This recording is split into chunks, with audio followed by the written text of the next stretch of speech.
Welcome to Mid-Century Movie Vault. Enjoy the show.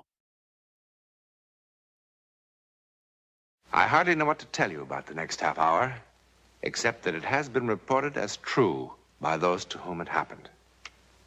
It has been investigated, and no one, as yet, has been able to explain it or disprove it.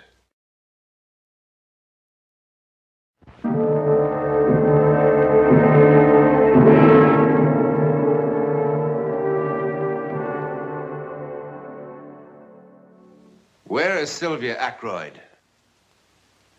Many have asked that question. Her husband, her friends, the police, especially the police. I'm not the first, nor will I be the last to visit this room. It's Sylvia's room, now become one of the world's more celebrated bedchambers, thanks to Scotland Yard's highly trained clue seekers. They began, as they usually do, with personal effects. With these dresses, all knit by hand. Lonely hands. The hands of a woman who had nothing else to do. But where is Sylvia now? Dead? But not exactly. Well, not officially. That morning, the 4th of April, was an important day. It was her birthday. Sylvia? Her 40th birthday. Good morning, my dear. Harrison? I have something for you.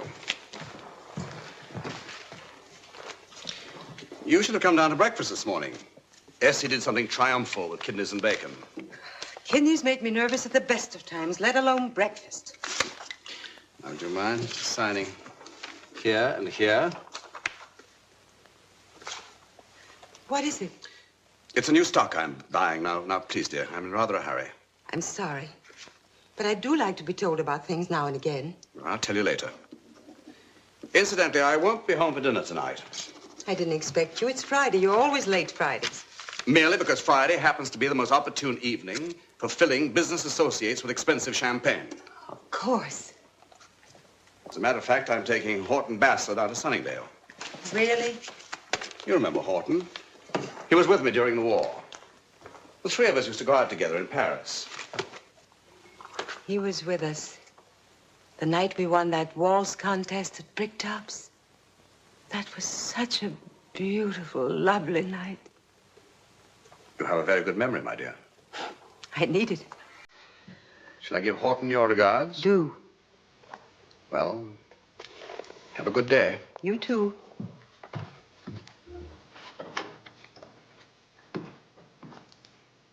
Good day. A good day. What is a good day?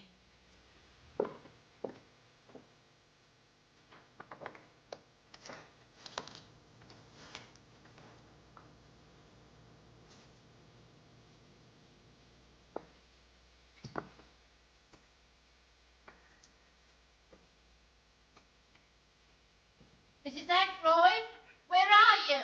I'm down here, Essie. What are you doing down there? Celebrating my birthday. Oh, thank goodness. I've been wanting to get this place cleaned up. 10 years this stuff's been lying around here. All the things I had in Paris. Oh, the welfare people could use some of these. Here's a perfectly good sweat. Oh, no, Essie. This saved my life. You didn't have any heat during the occupation. Oh, living in the past when them things could keep some poor kid warm. Oh, Essie, look. Our transmitter. We used to send messages on that across the channel, and you don't know how I... You know, we really should send some of these things to the hospital. My diploma from the Sorbonne before the war. What's all this? Oh, Essie. Madame Soulon and I made these the day the Allies marched into Paris. We dyed little strips of rags with red and blue ink, and oh, we waved them and waved them as the boys came marching up the Champs-Élysées the day I met Harrison Oh, Essie, it was so exciting. Well, it's over now. Yes, it certainly is. It's hard to believe it was even me. What's this? A game for young and old. Oh, well, that can go to the hospital. There's room in there for some of these clothes. No, Essie. Well, what is it? Jeremy. Jeremy. Jeremy.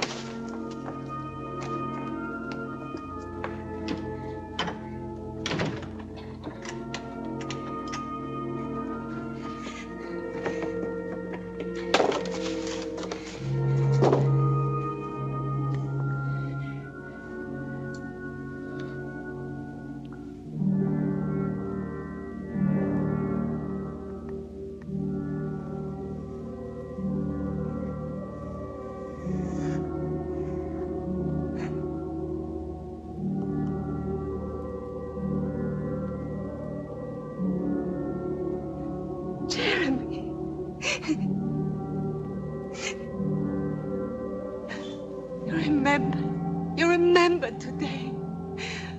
Oh, bless you. I needed it so much. Jared, Jared, Jared.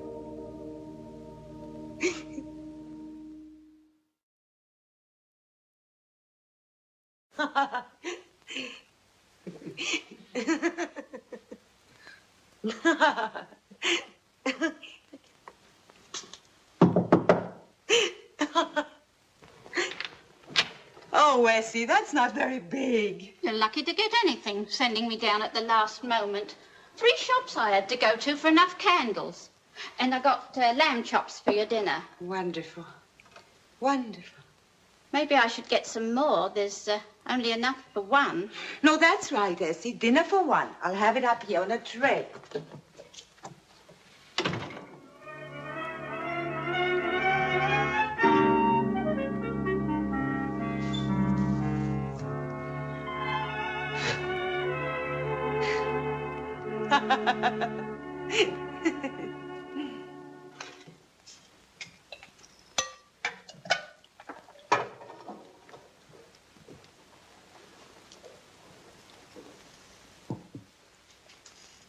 Sir? I was wondering if you knew a man called Jeremy. Doesn't that look good? Jeremy who? I don't know. He came to call on Mrs. Ackroyd yesterday. Jeremy? Oh, probably Jeremy Carlos from the Spanish consul. What did he look like?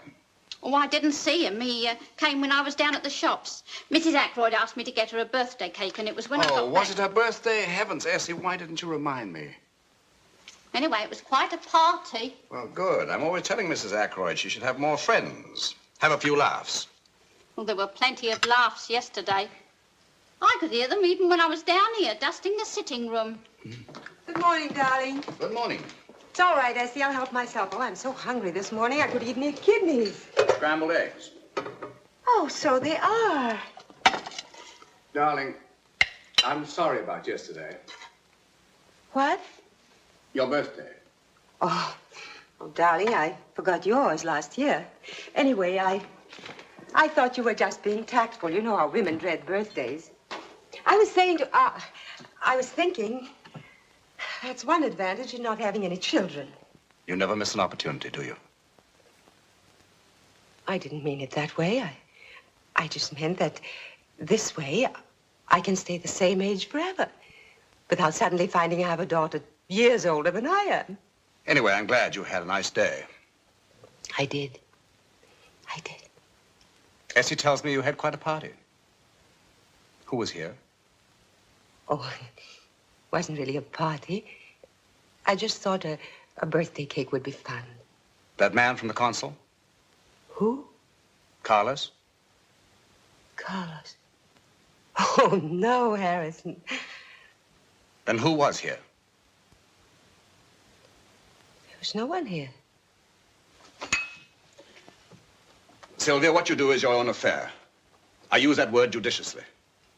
Frankly, I don't mind, as long as you're clever enough to keep it that way. But you must understand my position. I will not risk adverse publicity. I don't intend to find my name in the morning papers. I hope I make myself perfectly clear.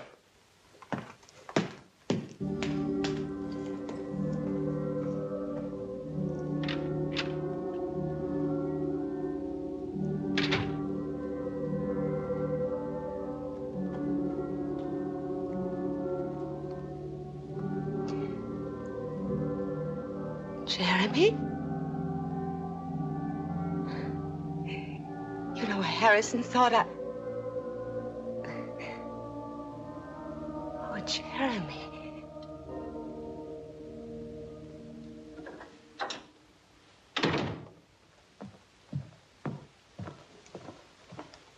Harrison, you're early. Where did you go tonight? Oh, I got bored with the house, so I thought I'd dine out. Oh, so you thought you'd dine out? Yes, Harrison. It's Friday, your night out. I thought it was time for my night out, too. Where did you go? Quaglino's? Did you see anyone we know? Yes, I saw the Bradens. And did they see you? They were sitting at the next table. Well, you're going to tell Lily Braden right now how delightful it is to have your cousin over here on a visit from France. And No, that you will... I won't, Harrison. Because Lily wouldn't know what I was talking about. Yes, they did see me. In fact, they asked me to join them because I was by myself, dining alone. You're a liar as well. How dare you?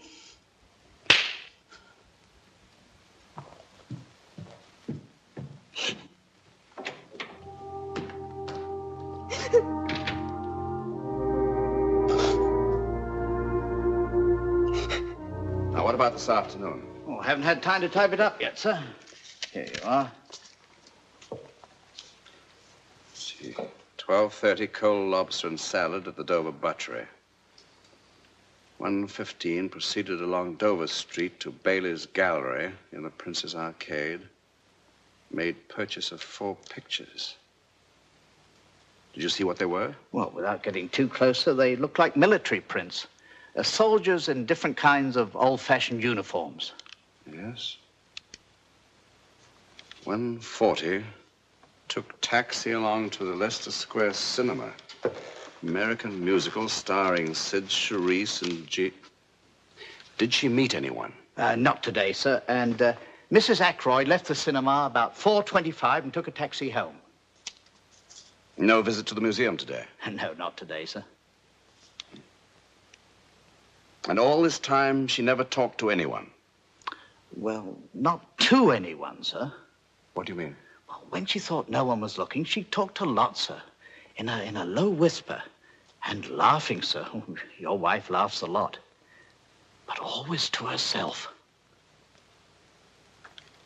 I see.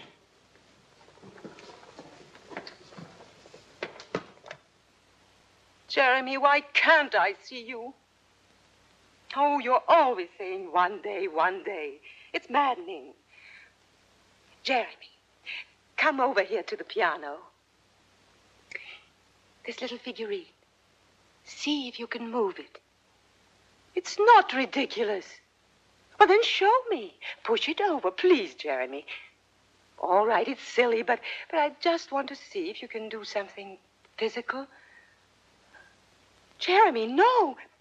Harrison paid a fortune for... Oh! What'll I tell Harrison? But how? I don't know how to play the piano. But I can't. All right. What do I have to do? Yes. Yes. I can feel your hands on mine. Jeremy. That's beautiful. Look at my fingers. You never told me you could play like this. Jeremy, please let me see you just once. I'll do anything. Yes, what? I promise. This afternoon, I'll go to Hartnell's and buy the giddiest thing I can find. You will? Honestly? Now, Jeremy, don't tease me. I couldn't bear it if you... When? Jeremy, tonight. What time? Oh, Jeremy, I want to know how tall you are and the color of your eyes and what you look like when you laugh. Turn that off. How could you? How could you? How could you spy on me? How could you? How could you?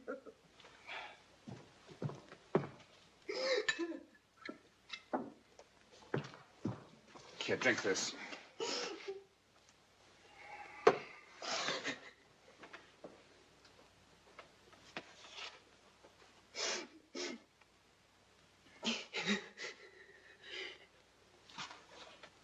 It's pathetic, isn't it? All these weeks you've been suspicious. Now you know. I do have a friend. Now you know why I couldn't tell you about him. It wasn't because I was frightened you'd be jealous. I wish you could have been. If you were capable of jealousy, this wouldn't have happened. I know one thing, Sylvia. I know that you're ill. You need a doctor. No! You don't know anything. I'll tell you. Do you remember me? I don't mean the heroine of the resistance or anything like that. I mean me. Me, the way I was. Fun and pretty and enthusiastic about things. Do you remember? What happened to me, Harrison? I died. It wasn't getting older, that did it. Harrison, I loved you very much. Sylvia, you must... Just listen. When I found out about you, I should have fought to keep you. But I didn't. I just gave in. I stopped living. Until 3 weeks ago, Harrison, on my birthday, something happened to me. And all of a sudden, I was moving again, and there was color and fun and sunlight. Because someone was showing me some affection. Who? Someone incredibly kind. But who, Sylvia? Do you know what a Ouija board is? A Ouija board? What are you talking about? You remember when Pierre Dardet was captured, and we couldn't get any messages across anymore. Well, Madame Soulon had read a book on telepathy. It seemed pretty far-fetched, but we were desperate enough to try anything. The nights were long, anyway. So somewhere she found a Ouija board. Well, you've seen them. You put your hands on it and they write messages. It's a board. Well, anyway, it didn't work. Not for the purposes we wanted, but we did make a friend. Go on, Sylvia, go on. Before God, I'm telling you the truth. At first, the writings were meaningless, but slowly, there was sense, and then Jeremy. Jeremy? Yes, he was a soldier who fought for France in 1870. And, oh, I know this sounds unbelievable, but I've checked it. I've checked in every book in the library. Everything he told us, it's all there. His name, his regiment, where he fought. I swear. Go on, Sylvia, go on. Well, we began to depend on Jeremy very much. He used to tell us where we could find food from the Germans, and he warned us before the Gestapo made searches, and he... Best of all, he made us laugh. Well, that's my lover. A man who's dead 80 years. Operator, would you give me the number of the Belden nursing home, please? What are you doing? 4561. Harrison, why are you calling that place? I'm sorry, Sylvia. We need a doctor. That's not a nursing home. Hello. Can I speak to the doctor in charge, please? But you can't. You can't. Everything I told you was the truth. Hello, doctor. This is Harrison Ackroyd speaking. Could you come over to my house, please, as quickly as possible? It's my wife. Yes, we live quite nearby. There's nothing the matter with your wife. 443 Queensgate, as soon as possible, please. I'm not insane. I'm not. I can prove it. I can. Jeremy promised me. Jeremy, you promised. What time is it? Almost 7:30. 7:30.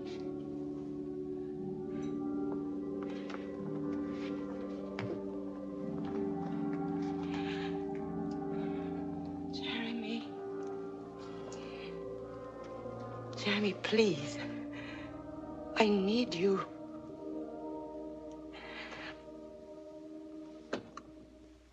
Harrison, if you wanted to get rid of me so badly, why didn't you tell me? I would have given you a divorce. This was a cruel way of doing it. Sylvia, I don't want to argue at this moment. I want to argue. You can't see it clearly now, but what I'm doing is the best for you. You see, you need care. No! Yes, I do need care, but not from a doctor. When the doctor comes, I'm sure he'll make you understand better than I. I won't see him! You mustn't do this. Harrison, please don't do it. I'm sorry, Sylvia. Now listen to me. If you heard him too, if you heard his voice, if you saw him, Jeremy, you promised. I never needed you so much. Jeremy! Sylvia!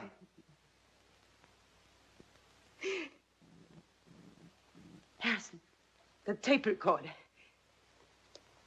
The piano. Now, you know I can't play the piano, Harrison, but you heard me play it on the tape recorder. That was Jeremy. If I can do it now, Jeremy, help me.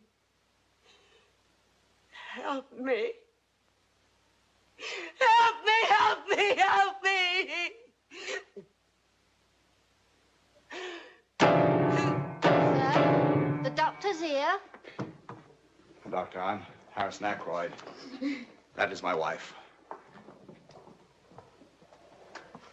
You can trust me. You'll be happy where you're going. Come on now.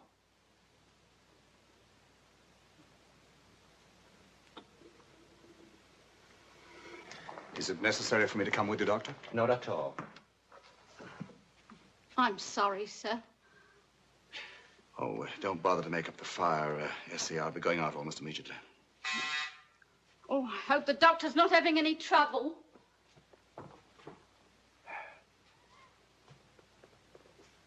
Sir. Mr. Ackroyd? Yes. I'm Dr. Werner. Who? Werner. We talked earlier on the telephone. From the hospital. I've come for your wife. Where is she, Mr. Ackroyd? Where is she? When she left this house, Sylvia Ackroyd joined that bizarre band of human beings who have simply vanished from this earth. Finally, utterly. It would be nice to believe that Jeremy did keep his promise. He told her she'd be happy where she was going, wherever that may be. In a moment, a word about next week's story.